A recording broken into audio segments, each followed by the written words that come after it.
3D Survey fotogrammetriai szoftver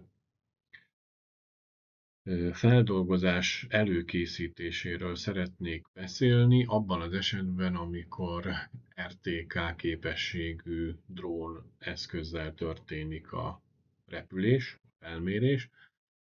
Tehát vagy nem is használunk földi illesztőpontokat, vagy csak kontroll, tehát ellenőrző pontokként használjuk a valahogy megjelölt földi pontjainkat. Ugye ebben az esetben is, mint minden más projektnél, azzal kezdünk, hogy betöltjük a képeket, beállítjuk a koordinátorrendszert, az előzőekben is bemutatott taknak megfelelően, illetve a bejövő koordináták az pedig a VGS 84, igen, és ha mindent beállítottunk, akkor importáljuk a képeket, és ezzel előállítottuk azt a helyzetet, hogy megfelelően beállítottuk a koordinátorrendszert, importáltuk a képeket, tehát elkezdhetjük a feldolgozást. A feldolgozás első lépésében még nincs szükségünk akkor sem illesztőpontra, ha nem RTK képességű lenne a drón. Ugye az majd a tájékozást a második pontja a feldolgozásnak. De akkor is célszerű előkészítenünk azokat az adatokat, melyek vagy ellenőrző pontok lesznek, vagy a nem RTK repülés esetén illesztő pontok. Ugye a megfelelően megjelölt földi illesztő vagy kontrollpontokat GNSS eszközzel vagy netántán mérőállomással megmérjük a terepen. Az előállított koordinátákból egy TXT fájlt készítünk, elválaszthatjuk alapvetően bármivel, pontszám YXZ EOV koordinátában van szükségünk az adatokra. Ugyanez a helyzet az ellenőrző pontoknál.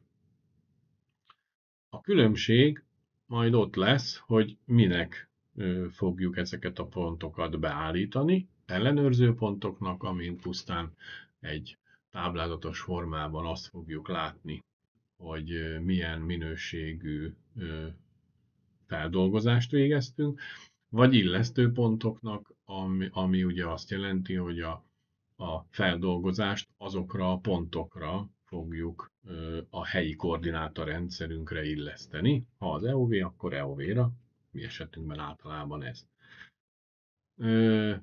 Tehát elkezdjük a kötegelt kiegyenlítést, ahol majd egy későbbi videóban kitérünk rá, több lehetőségünk van arra, hogy milyen szempontok szerint hogyan állítjuk be a paramétereket.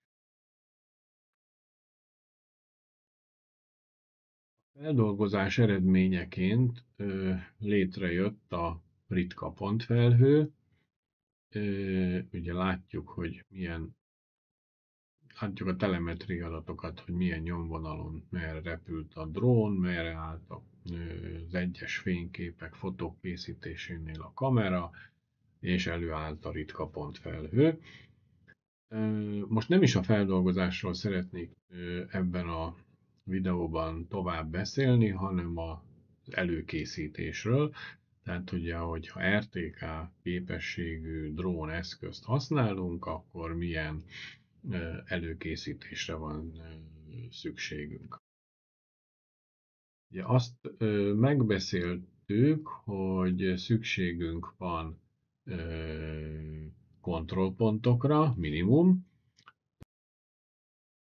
A kontrollpontoknak tehát ott van szerepe, hogy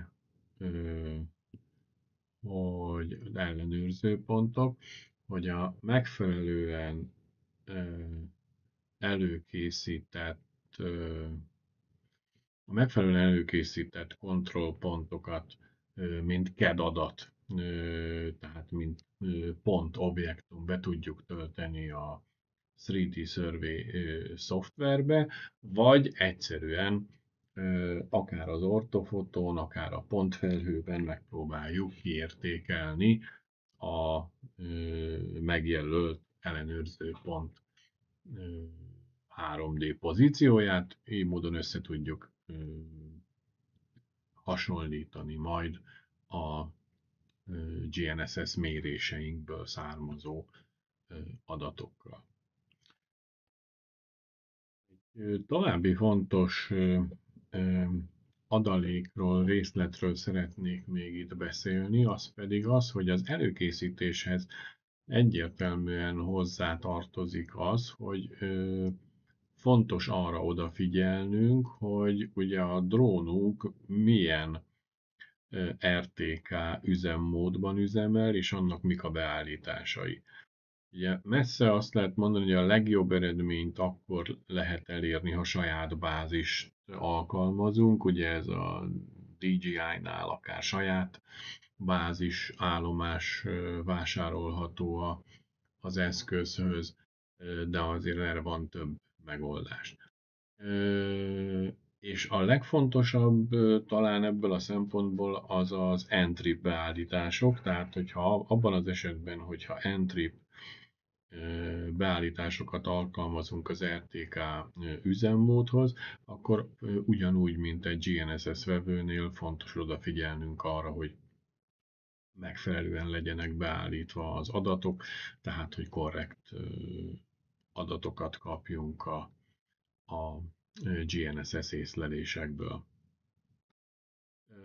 Az előkészítés gyakorlatilag ezzel befejeződött, a tájékozás elvégzése majd a felépítés után már majd rendelkezésünkre áll a pontfelhő, ahol képesek vagyunk osztályozni, hálót generálni, ortofotót készíteni a területről, és ezt majd egy következő videóban szeretném bemutatni.